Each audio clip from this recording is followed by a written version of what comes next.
अगदी भारताला स्वातंत्र्य मिळाल्यापासून आजतायगत म्हणजे 75 वर्षाच्या या काळामध्ये मुंबई ही गुजरातला जोडली जावी, मुंबई ही गुजरातच्या अधीन असावी अशी स्वप्न पाहणाऱ्या राजकीय नेत्यांची संख्या आज सुद्धा कमी झालेली नाही आहे।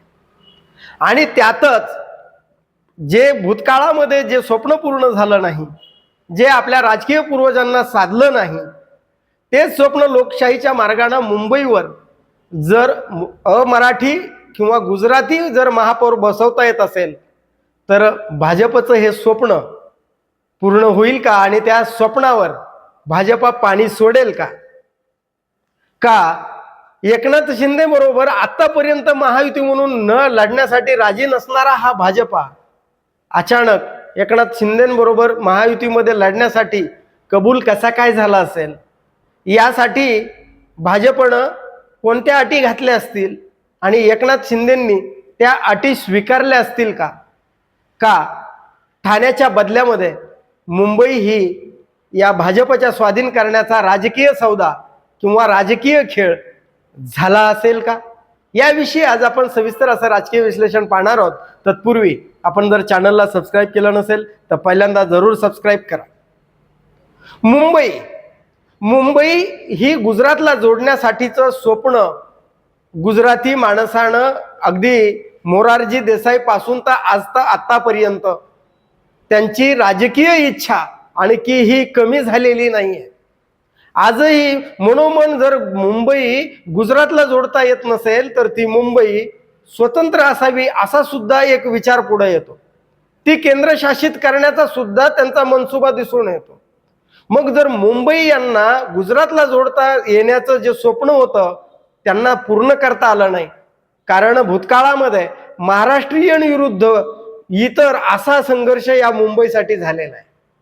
मग मुंबई या महाराष्ट्रीयन लोकांसाठी भावनेचा विषय आहे, राजकारणाचा विषय अजिबात नाही। तो श्रद्धेचा विषय आहे, तो स्वाभिमानाचा आहे, तो अस्मितेचा विषय आहे।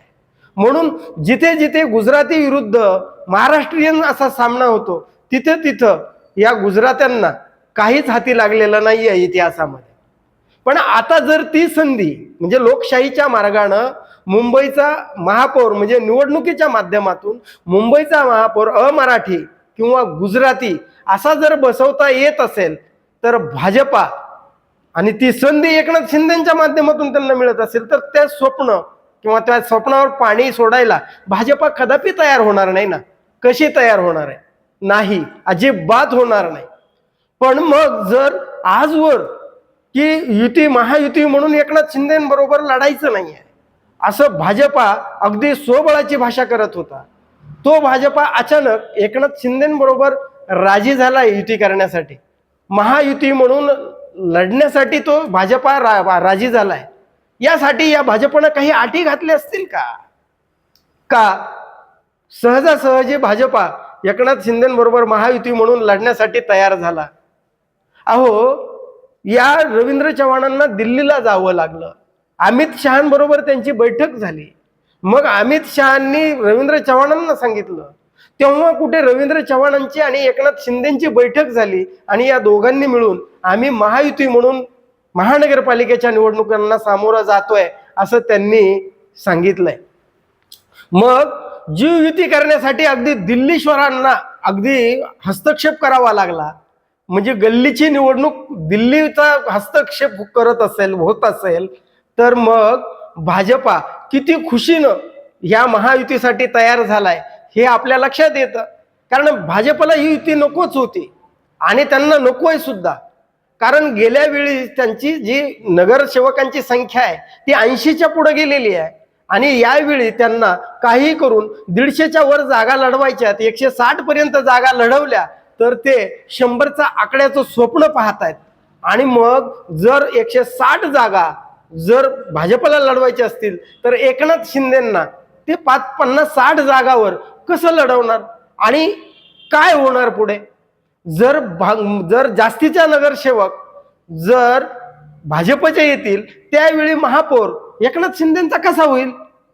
जागा भाजपा जास्त लढवणार आहे, येणार जास्त भाजपच्या। जसं आमदारांच्या संख्येचं झालं, एकनाथ शिंदेंना मुख्यमंत्री पदावर पाणी सोडावं लागलंच ना। मग जिथं बहुमत असेल, जिथं संख्या असेल, तिथं भाजपा आपला दावा कसा सोडेल? अजिबात सोडणार नाही. पण मग नेमकं भाजपने अटी काय घातल्या असतील? तर अटी कोणत्या अटीवर हे एकनाथ शिंदेंनी होकार दिला असेल किंवा भाजपनं सुद्धा त्यावर मान्यता दिली असेल, भाजपनं मान्यता दिली असेल या युतीसाठी? तर असं तर नाही ना. मुंबई लोकशाही मार्गानं निवडणुकीच्या माध्यमातून अमराठी माणसाच्या हातात द्यायची आणि त्या बदल्यामध्ये ठाण्यामध्ये भाजपनं एकनाथ शिंदेकडे सूत्र देऊन टाकायची. म्हणजे आपला ठाण्याचा बालेकिल्ला म्हणून जो आपल्या मुलाचं, आपल्या श्रीकांत शिंदेचं भविष्य सुरक्षित जर करायचं असेल तर काहीही करून भाजपा बरोबर महायुती झाली पाहिजे. आणि ती जर नाही झाली तर मग काय होणार? आपलं तर भविष्य म्हणजे आपला जर ठाण्याचा बालेकिल्ला गेला तर आपल्या हाती काय राहणार?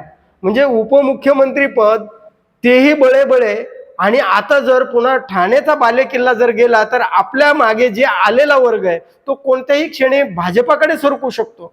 म्हणून काहीही करून ठाण्याचा बालेकिल्ला आणि श्रीकांत शिंदेचं भविष्य सुरक्षित जर करायचं असेल तर मग काय करावं लागेल? तर मग यासाठी भाजपला मुंबई आणि एकनाथ शिंदेंना ठाणे असा राजकीय सौदा झाला असेल का?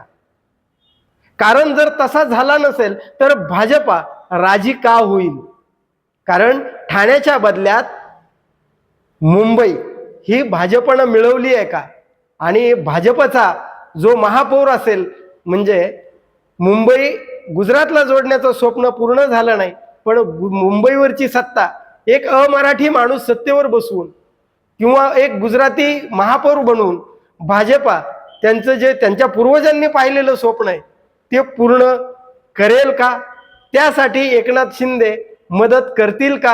आणि एकनाथ शिंदेचा ठाण्याचा बालेकिल्ला हा त्यांच्या हाती सुरक्षित यापुढे तरी राहील का? भाजपनं जरी युती केली तरी भाजपा ठाण्यामध्ये सुद्धा हात घालणार नाही किंवा ते गणेश नाईक किंवा रवींद्र चव्हाण यापुढे अगदी शिंदे पुढे मान तुकवतील का? आणि जे राजकीय भविष्य काय कौतुक आहे बघा, फार कौतुक होतं एकनाथ शिंदेंना. श्रीकांत शिंदेंना नरेंद्र मोदी साहेबांनी आणि त्या देवेगौडा यांच्या शेजारी बसवलं याचं कौतुक आहे. म्हणजे आपल्या पुत्राचं कौतुक, त्याचं भविष्य पाहणाऱ्या बाप म्हणजे एकनाथ शिंदे ठाणे त्यांच्यासाठी म्हणजे मजबूत ठेवण्यात यशस्वी होतील का? याविषयी आपलं काय मत आहे कमेंट करून जरूर सांगा. की खरोखर मुंबई ही भाजपाकडे, ठाणे एकनाथ शिंदेकडे, आणि जो राजकीय सौदा झाला असेल म्हणजे ठाणेचा म्हणजे मुंबईच्या बदल्यात ठाणे, तो असा झाला असेल का? याविषयी कमेंट करून जरूर सांगा. आणि आवडला असेल हा व्हिडिओ तर लाईक आणि शेअर करायला विसरू नका. धन्यवाद. जय महाराष्ट्र.